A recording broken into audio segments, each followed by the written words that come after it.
Malawakang shear line patuloy pa rin magpapaulan silang bahagi ng southeastern Luzon. Pero ang amihan, magpapatuloy naman sa Luzon. Mindanao makakaranas ng mga makalat-kalat na pag-ulan, kabilang na ang bahagi ng Palawan. The rest ng Visayas, bagamat katamtaman, ay inaasahan pa rin ng maulap at mga isolated rain showers. At cluster ng mga pagyanig sa Eastern Samar, tatalakayin.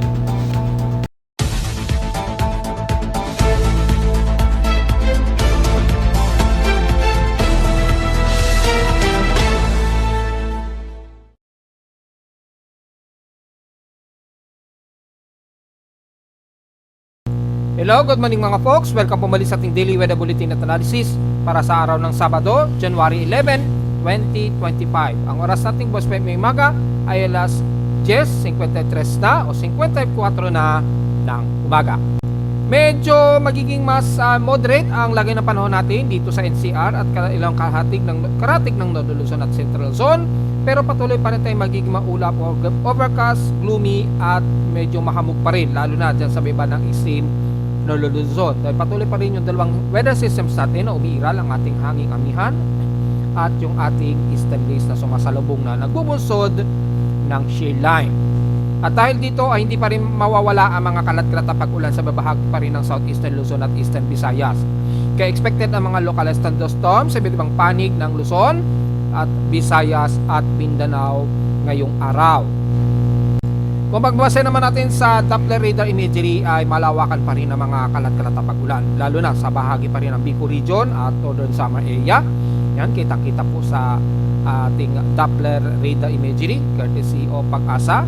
Ang bahagi pa rin dito sa may bandang Camarines Norte at Camarines Sur hanggang Catanduanes ay patuloy pa rin sila nakakaranas ng mga kalat-kalat na pag-ulan. So mag-ingat pa rin, hopefully ay tumila na po ang mga pagbaha ninyo dyan sa may bandang Bicol region at Northern Samar area. Since kung sisilipin naman natin sa pinaka-CIMS, hindi naman masyado mataas ang water vapor base rito. Naglalaro lamang sa at least mga moderate ang kadalasang mga water vapor na kung magsasaturate ito, bubuhos ito as light to moderate rain showers madalas. Nakataas naman ang ating thunderstorm advisory mula sa Data Feed ni Pag-asa since 10 o'clock AM.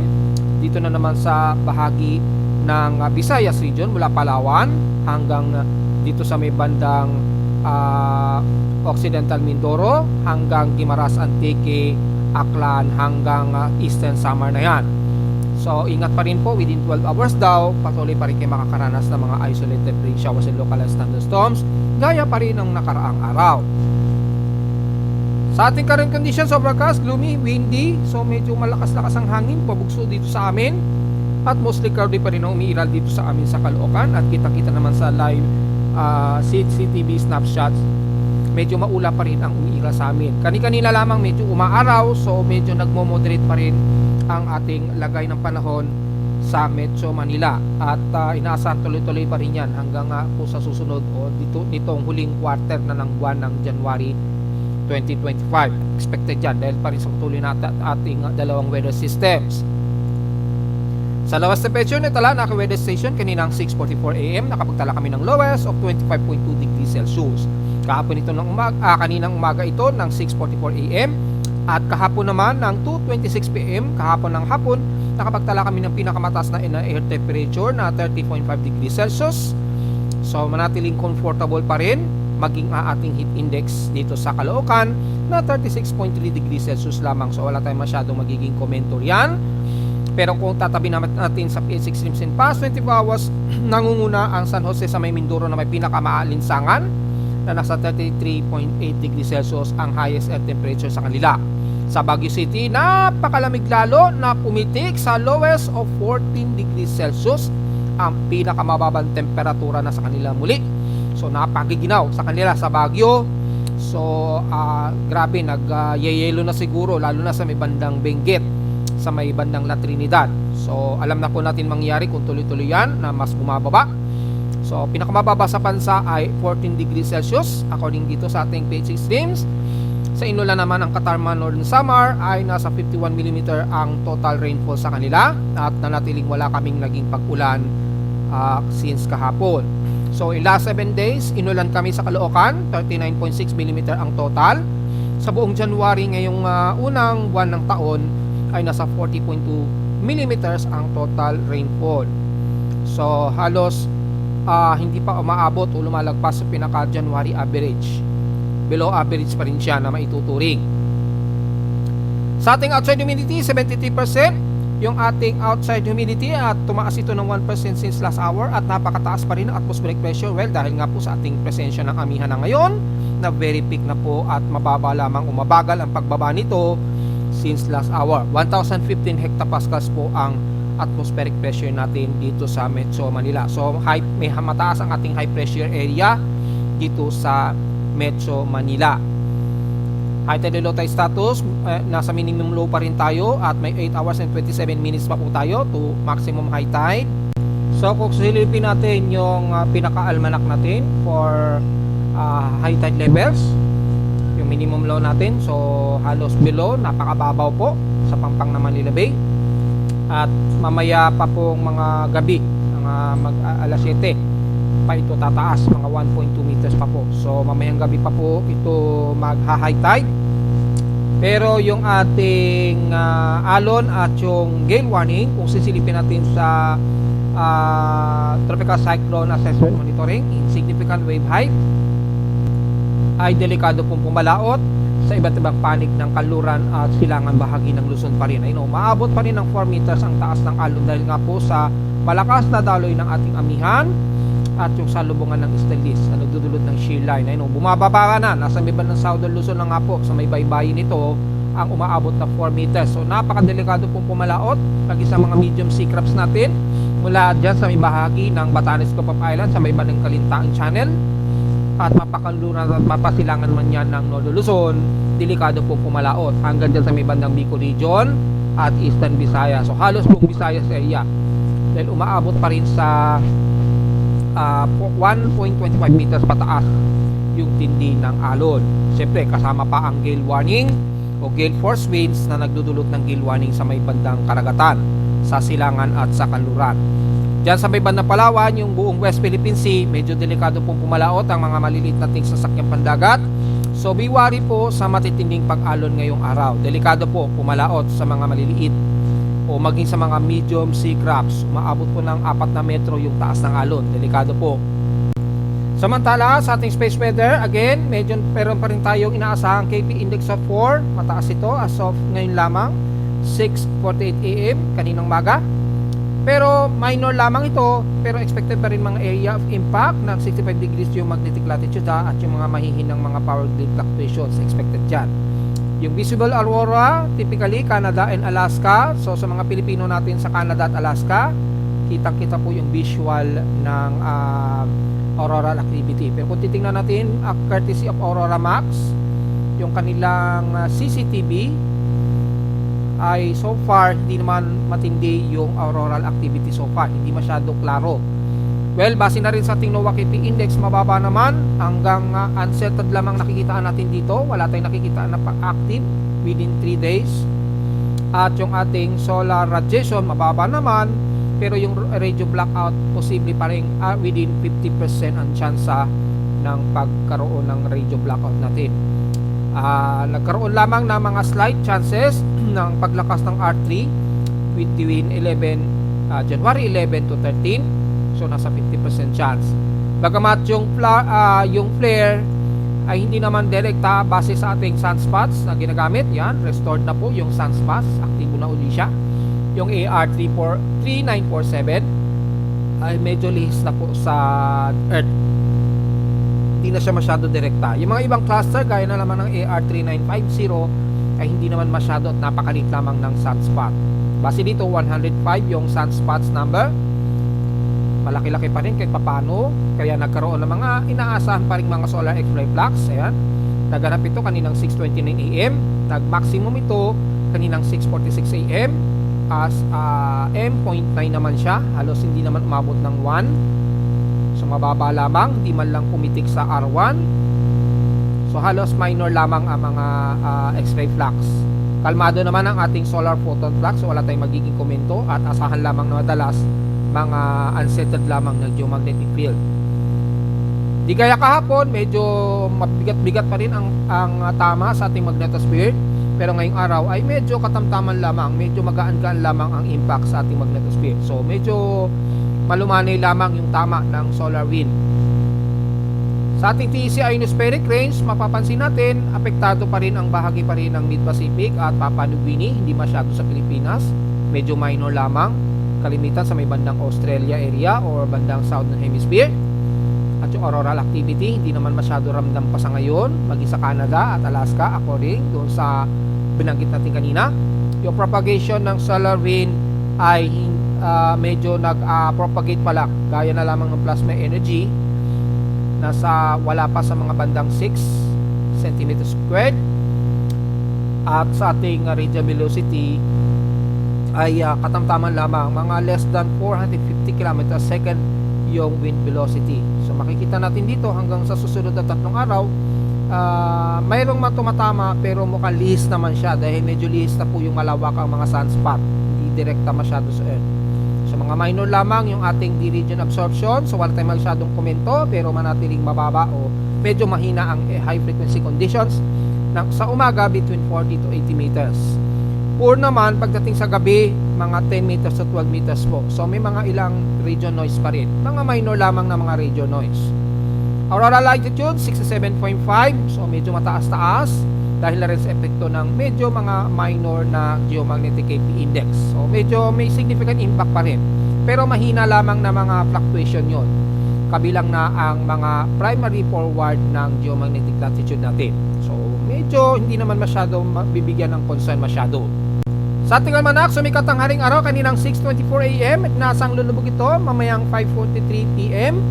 So, ang ating namang buwan na nasa 90%, so malapit na ang unang full moon ngayong taong 2025. Nasa waxing gibbous of 90% illuminated na po ito. Sisikat ito mamayang hapon, 3:03 PM. At kinabukasan na ng madaling araw, ito lulubog at 4:36 AM na. At sa ating local weather outlook, para ngayong Sabado hanggang bukas na ng Linggo, ay magiging maulap ang ating maghapon at patuloy pa rin daw na mataas ang tsansa na pag-ulan, 100%. Maring hindi dito mismo sa Metro Manila, maring karating Metro Manila. Take note sa mga uulanin, pero madalas mga minor, mga drizzle rains ang madalas at mga ilang moderate dyan sa bahagi pa rin ng karating Metro Manila. Bukas sa Sabado, ganun pa rin, pero nalalaro sa 77 to 80% ang tsansa ng uulanin dito sa NCR. Highest and lowest temperature expected, 27 to 30 degrees Celsius. And lowest temperature expected, nasa 24 to 25 degrees Celsius. Sa araw ba ng Lunes, kung kailan magkakaroon daw ng malaking pag-rally ang ating mga kapatid na taga-Iglesia ni Cristo, sasagawa daw sila ng nationwide peaceful rally for peace.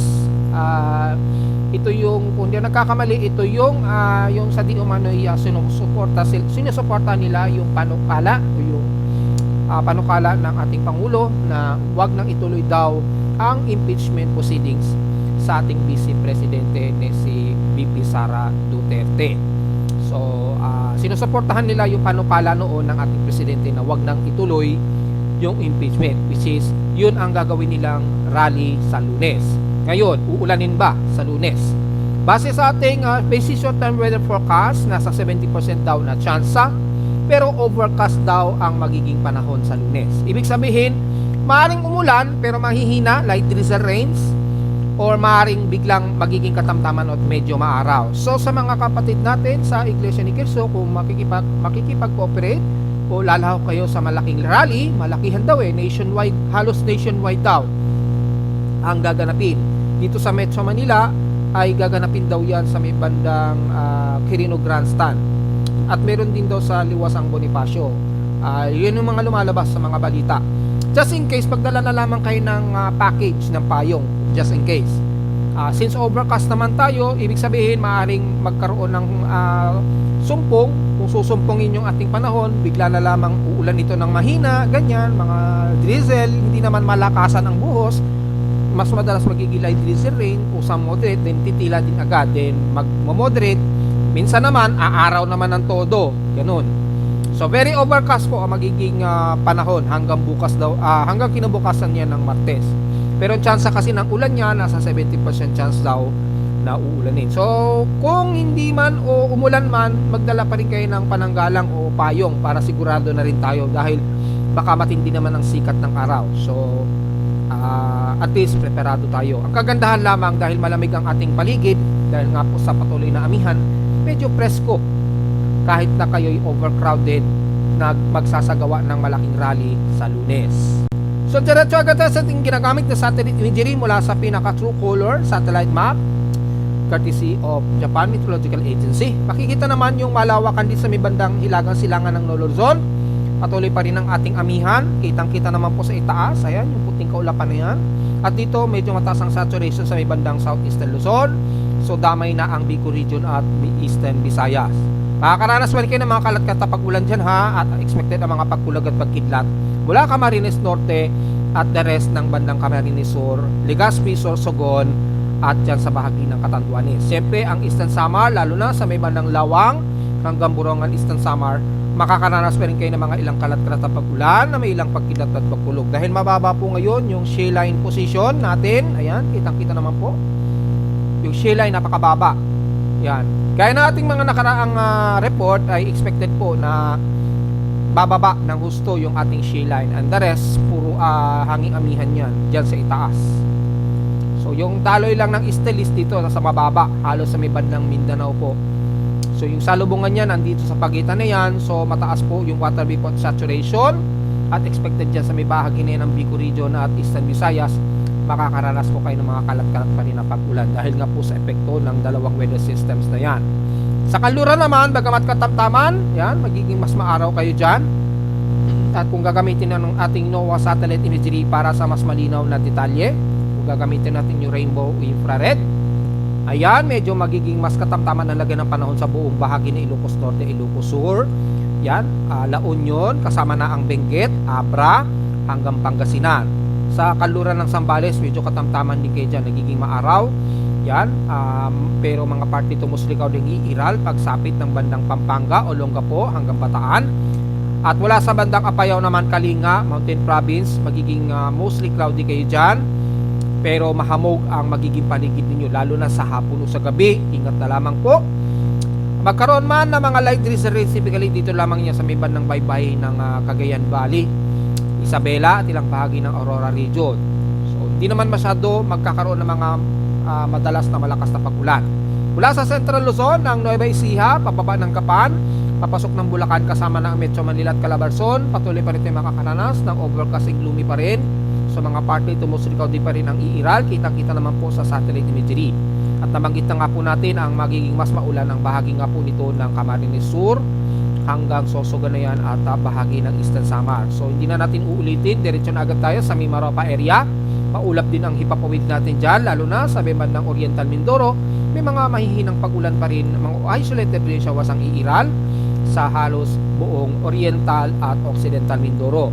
Bagbat katamtaman sa may bandang Cuyo, Palawan, pero pagdating dito sa bahagi ng Puerto Princesa, pababa ng Batarasa, Balabac, ay magiging maulan ang paligid ninyo dyan. Moderate to heavy rain showers po, so ingat po sa mga posibleng pagbaha po ngayong araw. Patuloy po kayo makakaranas dyan, yung Silvestre pa rin ay patuloy na iiral sa may bahagi ng Palawan.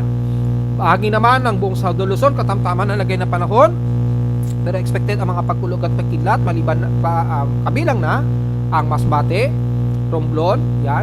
Medyo katamtaman sa may Marinduque. So, hindi mawawala ang mga mauulap na paporin at mga isolated light drizzle rains. Pero magiging mas maulap ang bahagi ng Panay Island hanggang Negros Region. So, mga isolated rain showers din.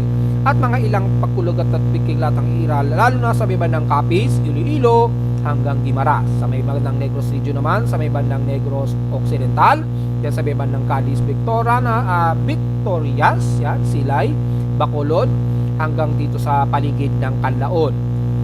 Pero pagsapit sa katimugang bahagi ng Negros Occidental, magiging partly cloudy to mostly cloudy din kayo dyan at mga ilang isolated light rain showers to some moderate pong iiral, especially sa Sipalay, patawid na ng Negros Oriental mula Tanhay, Bayawan at Dumaguete. So ready na lamang sa mga pananggalang sa ulan.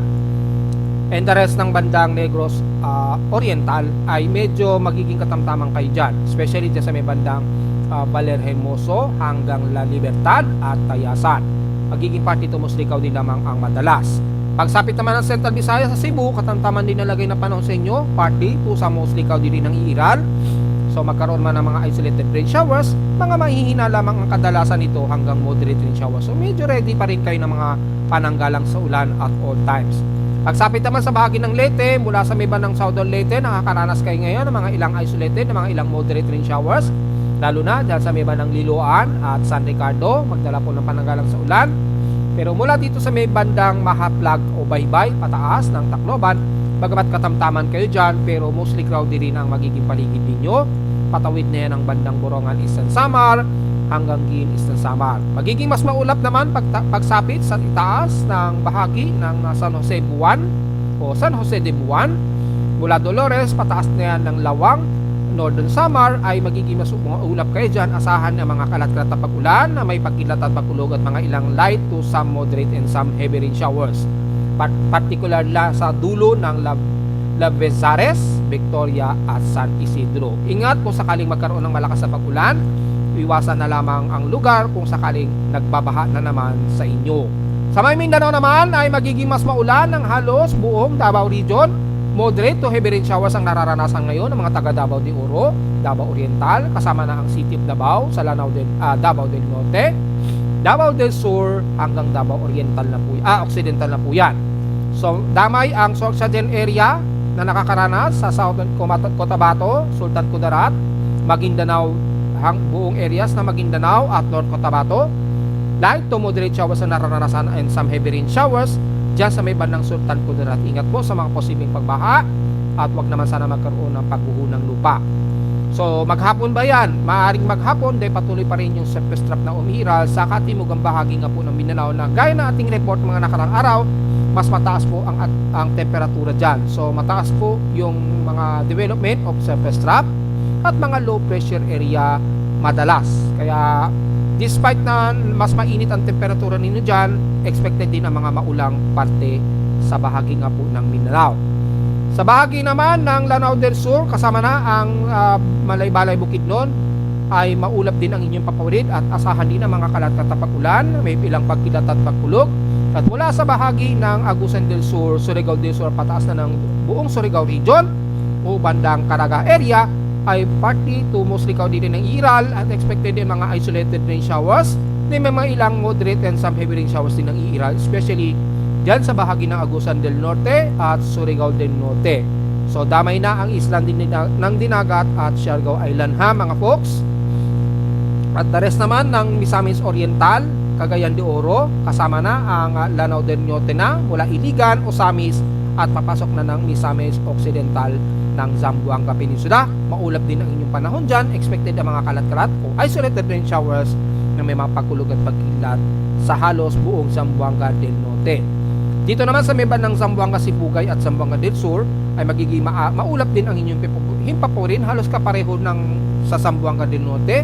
Expected ang mga isolated rain showers and localized thunderstorms. Moderate and some heavy rain showers naman ang mararamdaman ng mga taga Zamboanga City at Isla ng Basilan at Ulu-Sulu. So magdala po na pananggalang sa ulan at tingnan natin kung hanggang bukas ng linggo ay magiging tuloy-tuloy na ganito ang panahon sa may bandang Davao Region. Mag-update po tayo bukas para sa mga magpa-participate nga po sa Lunes, mga January 13, 2025 sa gaganaping malaking rally sa Davao Region na malaking rally ng Iglesia ni Cristo sa Lunes. So hopefully sa linggo bukas magiging kalmado na po yung mga surface trap dyan. Pero asahan pa rin mga pag-ulan po. Dahil na ating report, hindi po mawawala yung mga surface trap dyan sa may bandang Davao Region. Dahil nga po, mas mainit ang temperatura rin dyan sa bahagi ng Mindanao, hindi gaya sa amin dito sa Luzon na mas malamig at dama ang daloy ng amihan. So, mula naman sa ating tropical cyclone assessment monitoring, wala naman tayong inaasahan pa rin pamumuo o may mamomonitor na anumang surface trap o possible tropical wave gaya ng report natin kahapon. Patuloy pa rin na iiral ang ating amihan at mas bumababang shear line. Ayan o. So prepare na lamang sa tuloy-tuloy po ng mga pag-ulan, pero wala tayong nakikitaan na anumang tropical wave na mabubuo. At mula sa mean sea level pressure ay patuloy pa rin tayo na mataas ang atmospheric pressure mula sa Southern Luzon, hanggang extreme Nodo Luzon mula 1014 hanggang 1024 hectopascals ang mataas na atmospheric pressure. Dahil nga lang po sa tuloy-tuloy na jet stream ng ating malamig na simoy ng hangin dulot po ng northeast monsoon o yung ating amihan.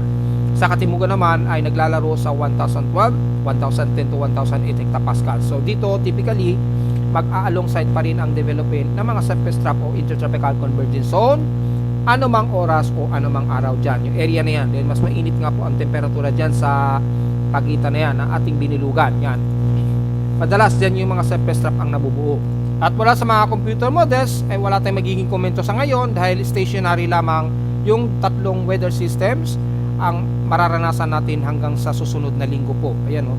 Patuloy pa rin yung shale line sa may bandang southern Luzon at yung surface trough naman sa may bandang southern Mindanao area. So wala tayong magiging komento at since wala naman tayong inaasahan na may mabubuong anumang sama ng panahon pa rin hanggang sa susunod na linggo na po yan mga folks. So kamusta naman natin yung ulat lindol since kalmado pa rin ang ating seismograph. May mga minor lamang na mga pagyanig. Ayan, mga maliliit lamang. So typically mga minor earthquakes lamang ang nakikitaan natin dito. Wala naman tayong nakikitaan na typical na malalakas sa pagyanig after ng magnitude 7 dito sa bahagi nga po ng Xinjiang, Western China nung nakarang araw. Diretso agad tayo sa ating data feed mula kay PBox. Mula kaninang 12 AM mayroong isang magnitude 4.0 ang naitala. Naganap ito kaninang 3:41 AM dito sa municipality ng Balot Island. So medyo malayo-layo na naman ito sa isla ng Davao Region o bandang Sarangani. Magnitude 4.4 po ito na may lalim ng 137 km depth.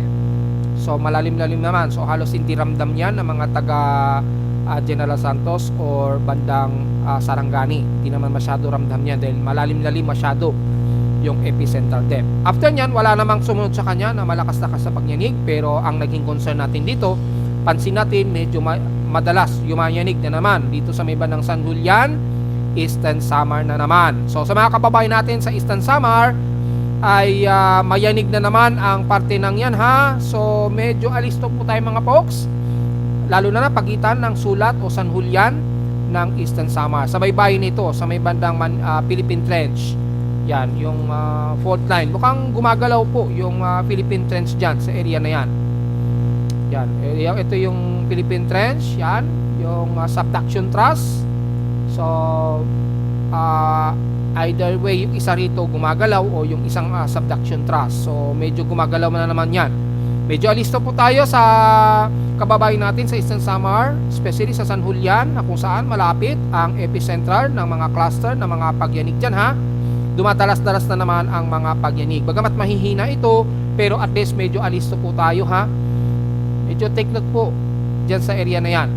Kasi po napapansin ko, nagka-cluster na naman at dumadalas-dalas na naman ang mga mahihinang pagyanig dyan. So medyo gumagalaw-galaw itong Philippine plate natin dito, itong subduction plate na ito.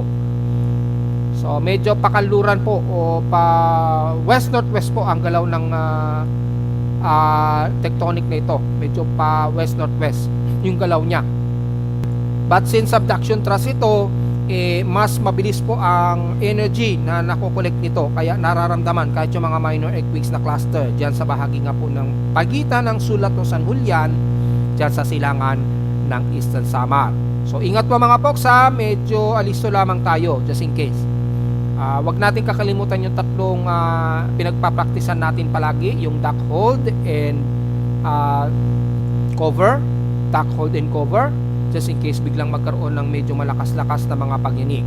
Medyo alisto lamang tayo mga folks, lalo na sa mga lumalabas at may mga turista. Medyo maganda daw ang resort dyan sa San Julian or bandang Sulat. So at least medyo maging mapagmatsyag tayo dyan sa baybay na yan. Sa ngayon wala namang malakas na mga pagyanig pero mga sunod-sunod lamang na mga hihinang pagyanig dyan sa bahagi ng yan. So medyo maging mapagmatsyag tayo o medyo alisto lamang tayo anytime. At kung sisilipin naman natin yung historical earthquakes natin, kung nakakailan na tayo ngayong araw, kung ilang total earthquakes na tayo. So dahil sa mga sunod-sunod naman na pagyanig sa may bandang San Julian, tumaas na naman yung cluster ng total earthquakes dito sa may bandang Eastern Visayas. Ayan, oh. Bagmat sa total earthquakes natin, 359 total earthquakes na po tayo, 344 dito sa magnitude 2.0 pataas, 14 sa magnitude 4.0 pataas. So mukhang kakaunti pa rin ha, yung magnitude 4.0 at nanatiling isa ang ating magnitude 5.0. Pero kung papansinin natin, mas marami ang naging pagyanig sa may bandang Eastern Visayas at Mindanao area, sa may bandang Surigao region at Davao region. Ayan, umabot na ng 163 dahil sa mga sunod-sunod na cluster dyan sa may bandang San Julian, Eastern Samar.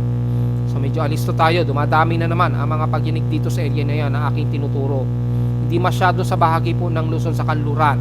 Bagmat nasa 92 ang mga total cluster earthquakes, hindi kagugaya din sa Eastern Visayas at Mindanao na mas marami ang clustered earthquakes. Kung pagsasamahin natin yan, umaabot po sa 198 total earthquakes sa bandang South Luzon at Visayas at bandang 65 naman sa bahagi naman ng Mindanao area.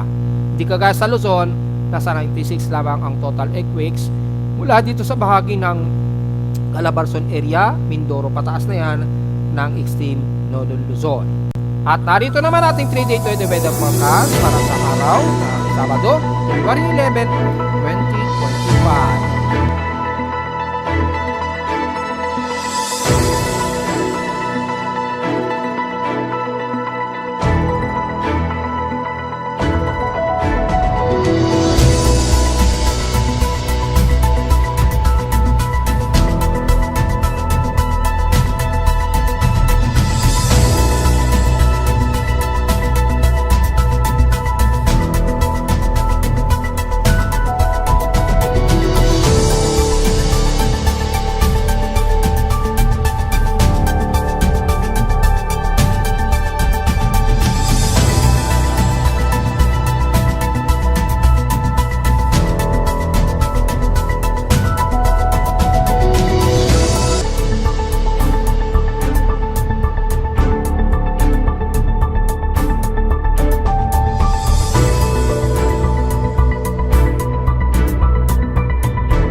At hanggang dito na lamang po ating daily weather bulletin at analysis para sa araw ng Sabado, January 11, 2025. Huwag po kalimutan na mag-like, share, subscribe po sa ating YouTube channel at visit lamang anytime sa ating website at www.pimoweather.com para sa iba pang detalye na gusto nyo malaman na hindi natin naisama ngayong maga at ngayong magtatanghaling tapat na sa ating data.